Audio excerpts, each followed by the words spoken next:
Calling on any newly elected council to put their support behind a full audit of KG5 Community Precinct project to ensure the community can understand how the issues that stand in the $8.7 million government funded project occurred and can be rectified. This project, originally slated for completion in May 2015, continues to be beset by problems such as poor plumbing, key infrastructure missing, and not all tenants have their leases finalised.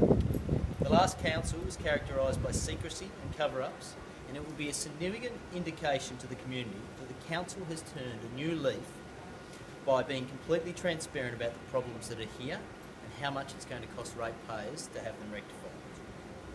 They facilitated a culture that accepted nearly $20 million of government-funded projects to have poor outcomes, $1 million to be sent on CT management without a single tender, and have cost the community more than $1 million in Board of Inquiry costs. For the council to move forward to a new era, we need to be completely transparent with the community on what has occurred.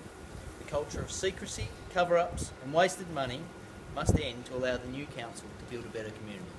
Are there any other things that you're going to call on a new council to do when it is elected? I think it's really important that the entire council starts with a new culture of honesty. The past 3.5 years have been beset with that culture facilitated by that Gang of Seven of not allowing the community and particular aldermen to understand the operations of council. We know that there are considerable problems. The Board of Inquiry report came out and has highlighted significant management and structural issues within the council. What we need to do is have a very, very clear picture in the first few months of what is wrong so that we can understand how much that's going to cost the community and how a council can put a plan in place to fund that rectification. In essence, I fully support Matt's call for an independent audit of the KG5 project, and I applaud him for getting out here today and calling for it. I know that it is something that has been called for by also Christy Johnson and Jan Dunsby. It's entirely appropriate. It's more than 6 years now since the first federal money flowed into this project for the original business case. It's about 5.5 years since the federal government announced the payment in full of more than $8.5 million. But yet here we are, 5.5 years since the payment was promised in full, and we've still got a half-finished job. We still have a situation where, like this canteen here can't serve food, where tenants don't have leases in place. I mean, it clearly has been a shambolic project.